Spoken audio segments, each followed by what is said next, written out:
القضيه ديال الطلاق رحنا فاهمينها خطا في الحقيقه. كنشوفوا الارقام السابقه والارقام اللاحقه وكنقولوا هذا الشيء كثر.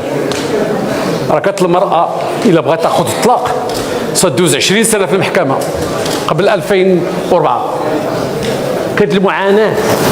ربما شفتي واحد الفيلم ديال فاتن حمامه اريد حلا، راه هو هذا كان اريد حلا نيت بقات كتضر في المحاكم تعيط ما بقات حل. الان من حيث درنا طلاق الشقاق طبعا غادي يرتفع لان بزاف النساء كانوا في واحد الوضعيه ما كيقدروش يطلقوا يمشيو للمحكمه تيقول خصني يكون سبب من اسباب الطلاق اللي ما كاينش تثبتها. الان اصبحت هذه الحريه. ما عرفت انا علاش هذا الاهتمام بالطلاق. السيد الوزير قرب الميكرو جزاك الله. لحد الان انا ما عرفت علاش هذا الاهتمام بالطلاق كانه جريمه. طلاق واحد التعاقد درناه بين راجل ومراه، اتفقوا واحد النهار يفرقوه، كيتفقوا يتجمعوا يتفقوا شنو المشكل؟ وغير بقاو وبغينا نحولوه الى انه نتيجه قرارات اداريه وقضائيه. انا عندي الارقام. يكون الطلاق ولا يكون الزواج، اذا اصلا نسول على سؤال اذا كان الطلاق شنو هي الاسباب تاع هذا الانزعاج وهذا الطلاق، ونقلبوا واش الوضع الاقتصادي، واش الوضع الاجتماعي، واش طبيعه العلاقه. اما غير هكا وتمشي. انا كنتذكر واحد الحكم كان صدر في الرباط كان كنعتبره اكبر اهانه. كان صدر واحد الحكم يقول لك حيث ان الذي اصدر الطلاق في اوروبا هو كافر وليس مسلم، وحيث ان له ولايه لكافرين على مسلمين رفض الطلاق. شكون اللي قال لك راه كافر؟ هذاك على الذمه. شكون اللي قال لك؟ شكرا على كل. شكرا السيد الوزير. شكرا سيد الرئيس. سيد الوزير العدل المحترم، طبعا راه الفلطه ما ديالكش وما نتاع الوزاره، ولكن الفلطه ديال من دابا الحياه كلها تبدلات. المساله مساله اقتصاديه اجتماعيه ثقافيه الى غير ذلك. بعد هذا الزواج السريع داك الشيء هذا غريب. زمان كانوا الناس يديروا الخطوبه والفاتحه وما عرفت شنو وتيكون يعني الوقت للتعارف. اليوم ما كاينش، كاين مشاكل اقتصاديه اللي تجعل ان الرجل والمراه خصهم يكونوا خدامين. للاسف ما تنصبوا اذا بان هذا الموضوع الاقتصادي مطروح بقوه، ثم السهوله يعني، وهذا الشيء تسريع كبير لا في الزواج ولا في الطلاق. اذا بقدر ما تقوم الحكومه بمجموعه نتاع الاجراءات وهذا عبر شبكات وعبر غيرهم، لابد ان ننتبه جميعا وان تقوم هذا يعني كاع الجهات اللي مكلفه بالتلفازه الاذاعه الى غير ذلك لتوعيه المواطنين. شكرا. سيد الرئيس، هل من تعقيب اضافي في الموضوع؟ تفضل السيد نائب، تفضل. شكرا سيد الرئيس. سيد الوزير، استاذ حضور كريم. سيد الوزير، اولا كنحييك على المجهودات اللي كتقوم بها في وزاره العدل. سمحتي يا السيد نائب، الله رجاء نحترموا الزملاء ديالنا ونتصنتوا لهم. سد القاعه، الله يجازيك بخير. تفضل السيد نائب. شكرا سيد الرئيس. سيد الوزير، اولا كنحييك سيد الوزير على المجهودات اللي قمت بها على راس هذه الوزاره، ولكن نسبه الطلاق سيد الوزير نسبه مرتفعه بحال اللي قال السيد الرئيس الفريق الحركي على اساس الظرفيه والمجتمع تغير، وعلى اساس كاين مجموعه ديال المتطلبات، وهنا كيوقع واحد المجموعه ديال الامور اللي ما بقاتش المراه كتقبل بالرجل والراجل ما بقاش كيقبل بالمراه نظرا لواحد المجموعه ديال المتطلبات. ولكن لاحظنا في الاخير سيد الوزير المحترم كاين واحد النسبه ديال الطلاق الشقاق ما فيهش اشكال، ولكن الراجل الا جاي يطلق اليوم ولات واحد مجموعه ديال المساومات، واحد مجموعه ديال البيع والشراء على اساس المده اللي قضى مع هذا الراجل، على اساس كتتم واحد النسبه ديال التفاوض، اعطيني باش نقدر نطلق. اذا انت الراجل خصو تكون عنده تسهيلات اذا بغى يطلق. وشكرا سيد الوزير. هل من تعقيب اضافي؟ نعطيو الرد للسيد الوزير. تفضل السيد الوزير. إذا سمحتوا، واش بغيتوا نديروا الزواج والطلاق وهذه العلاقات في البرنامج الحكومي دابا ولا اش غنديروا؟ سمحوا لي، هذه حياة خاصة، هذه حياة خاصة خصنا نحترموها. جوج بغا يتزوجوا، بغا يطلقوا، واش دخلنا؟ ونحترموا الناس تعيش حياتها في الشكل اللي بغات تعيشها. واش حنا خصنا ندخلوا في كل شيء؟ ندخلوا في الزواج والأولاد والأطفال والتربية وكذا وكذا. خليوا الناس تعيش. هذوك الأرقام اللي كتجيب ليا كثيرة، وسير شوف تونس، سير شوف مصر وقارن ودير المقارنات وتشوف. واش حنايا كثار ولا ماشي كثار؟ بالنسبه علاش 97% ديال الطلاق ديال الشقاق؟ لانه المراه كتاخذ المبادره تمشي تطلق، تعطينا هذا الحق، واحد الوقت ما كان عندها هذا الحق، واحد الوقت ما كانش عندها هذا الحق، داكشي على 97%. بالنسبه للمبالغ والمستحقات، هذا الموضوع السيد الرئيس خدا السيد النائب خدا وقت كبير في مدونه الاسره، في اللجنه ديال مدونه الاسره، في تغييرات غادي تجيكم اثناء مدونه الاسره وفي تحولات كبيره. لذلك راه المراه في المغرب، انا ما عمرني طلبت لهاش حاجه، طلبت غير نصفوها، عايشه مع 20 عام وكيديروا لها 1000 درهم في الشهر وحلت المشكل. 20 عام وفي الاخر كيحكموا لها ب 1000 درهم في الشهر وعندها 2 الاولاد وما تنقلش ولدها من المدرسه للمدرسه وما تسافرش به وما تصوب ليه الباسبور وما عرفتو زيد وزيد وزيد وزيد، راه ماشي يطلق هو المشكل، النتائج ديالو هي المشكل. خاصكم عندنا الجرأه باش نعطيو لكل حق وحقه، هي كتصوت بحال الرجل ولكن ما عندهاش الحق تدير ولدها للخارج. ديمقراطيه هذه.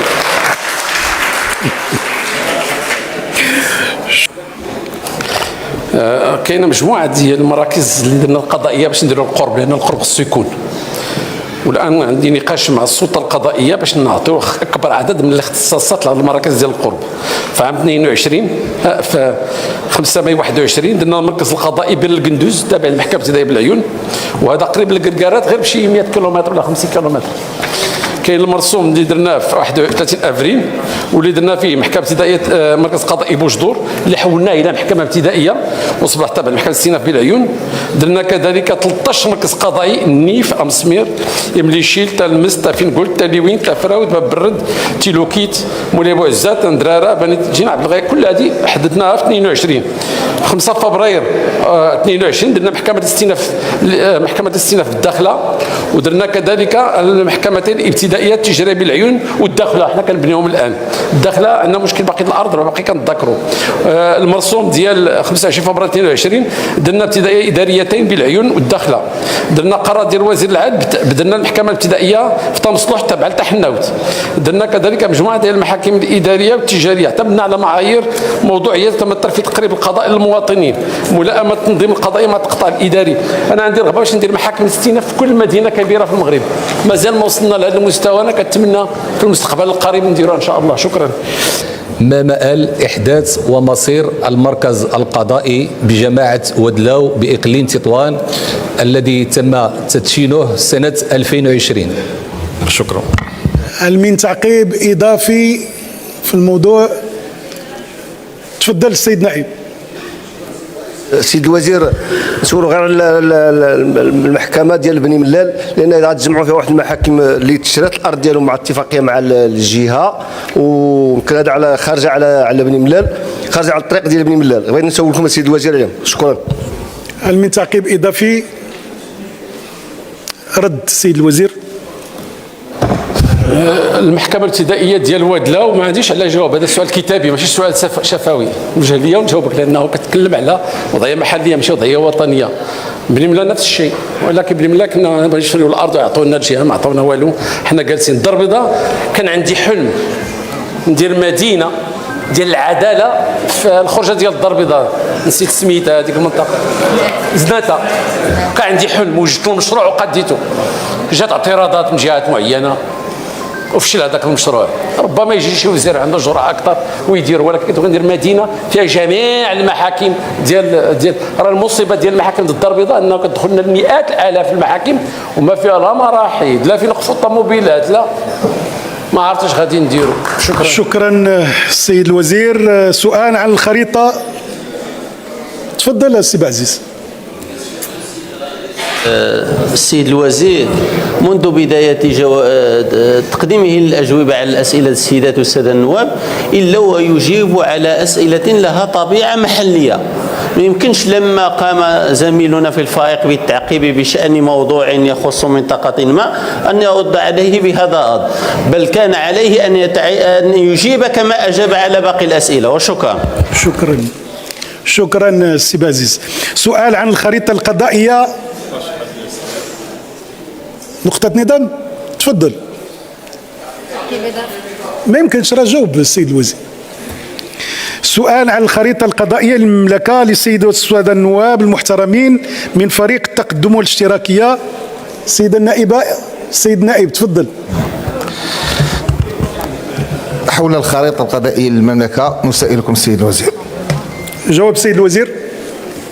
لا، هو الخريطة القضائية هي نفسها اللي كطرح السؤال اللي قبل منا، وهي محاكم القرب إلى غير ذلك. حنا عندنا النظر في الخريطة القضائية. آخر مرسوم الآن كاين بين يدي الوزارة اللي غادي تحيلوا على الأمانة العامة للحكومة، فيها إحداث محكمة الاستئناف في مدينة تارودانت، وفيها كذلك إحداث قسمين متخصصين في القضاء التجاري والقضاء الإداري في كل محكمة الاستئناف في وجدة والعيون. ودرنا مع تبعية الحسيمة دائرة نفوذ المحكمة التجارية والإدارية بفاس، غادي نحولها لفاس، وغادي نديروا التبعية ديال المركز القضائي بأفوراي للمحكمة الابتدائية بأزيلال. هادشي اللي هادو هما آخر ما كاين، أما الآخرين راه كلهم راهن واحد القضية. السيد الرئيس باش ما نبغيش نعقب على السيد النائب، ولكن كل واحد تيسول كيبغى وواحد تيجاوب كيبغى. الله يخليك، ما نبقاوش في هذا، ما كاين مشكل. تعقيب ديال السيد النائب.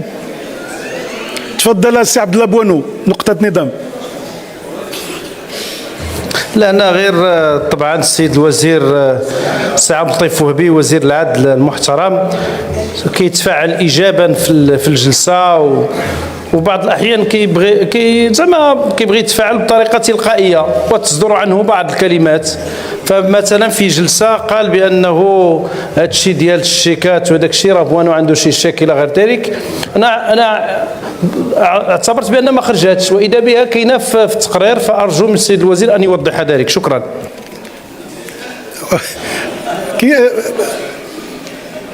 السيد الوزير، السيد الوزير خارج هذا الشيء، خارج الإطار. استثناء غادي تفضل السيد الوزير. انا من حيث قلت اولا بانه هو كيطرح السؤال كي بغيت، لانه السؤال الحقيقه ما عنديش معلومات انا ديال وادلاو. واش غنقول لك على وادلاو؟ سير رجع للوزاره، حيت طرحوا لي سؤال كنجاوب. انا نكون واضحين، غير فقط في اطار الغزال بيني وبينكم مره قبل مني شي حاجه. اما عبد الله بوانو فانا كنعتذر له، انا ما قصدتش، كنضحك معك. داك الشيء ما كاين.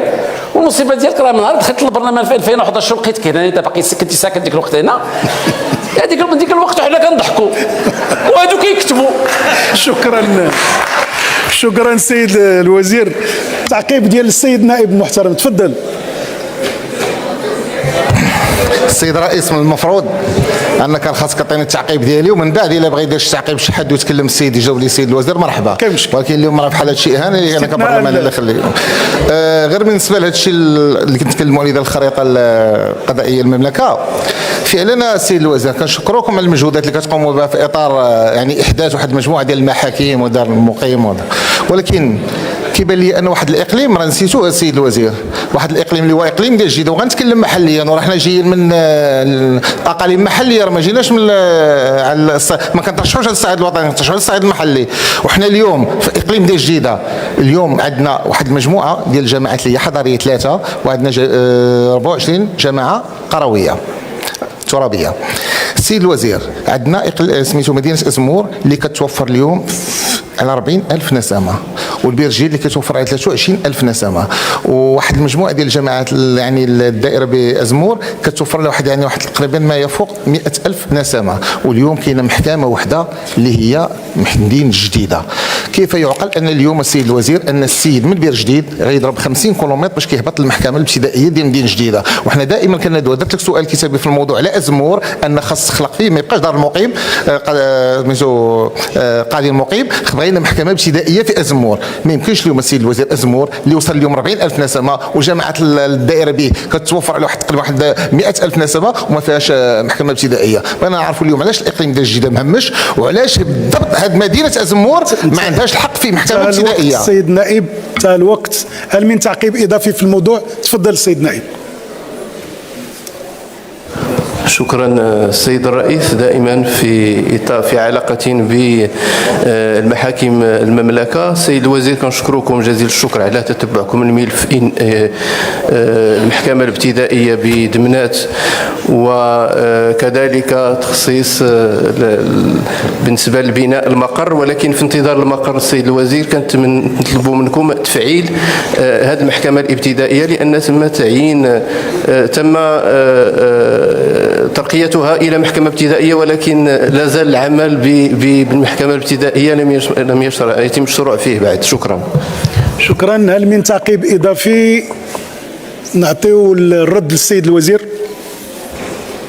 هذه القضية ديال رأس السؤال المحلي يمنع على النائب البرلماني. النائب البرلماني ممثل للأمة ماشي للدائرة. إذا الأسئلة والنقاش كيكون النائب يمكن يدير سؤال كتابي في قضايا المحلية، وأما في الأسئلة الشفوية في القضايا الوطنية شي كاين في النظام الداخلي. كاين شي حاجة أخرى ما عرفتها راه ما عرفتهاش أنا. أما النائب ما عندوش الحق، ولكن على كل حتى تطرح عليه واحد الدائرة أنا راه ما عنديش، انا ما عرفتهاش. عرفتي شحال من دائره كاينه؟ الا وجهتوا لي هذا في السؤال وصرت نجاوب، ما عنديش كان كتب لي وانا نجاوبك. الا ما كتبتي بلا ما تعلق السي عزيز غير التفكير. المساله الاخرى باقي. تفضل. لا غير بغيت نجاوب على الاسئله، والله الا نسيتونا حتى في الاسئله اللي طرحوا لنا. غير بغيت نجاوب على الاسئله اللي طرحوا لنا. راه المشكل اللي كاين في هذه القضايا ديال المحكمه راه بالاساس ماشي هو الخلق الدائره. القضاة ما كاينينش، ما عندناش القضاة. دابا القضاة الابتدائية كان تعطيك 300 قاضي في العام، 300 قاضي على 160 محكمة. أنا نعطي كل محكمة جوج، كل محكمة واحد. كي غندير 180 لأن كاين المتخصصة. راه هذا هو الإشكال اللي كاين، ماشي البناية. راه كاين مجموعة البنايات مسدودين، ولكن ما عندنا قضاة. يعطونا اجي انتم راه عندكم القانون المالي دابا ديروا واحد 3000 منصب شغل. ديروا التعديل في القانون الماليه، ديروا واحد 3000 منصب شغل للقضاة، واخويا نفتح كاع نفتح لكم حتى المحاكم في ديوركم، ما عندي مشكل. انتهى الوقت السيد الوزير. انا بغيت اولا نشكرك السيد المحترم انك وصفتها بحاله مرضيه، لان في المغرب ما بغاش يفهموا بانه راه الادمان حاله مرضيه، راه ماشي جريمه. خصنا نقنعوا بزاف الناس على هذه القضيه هذه.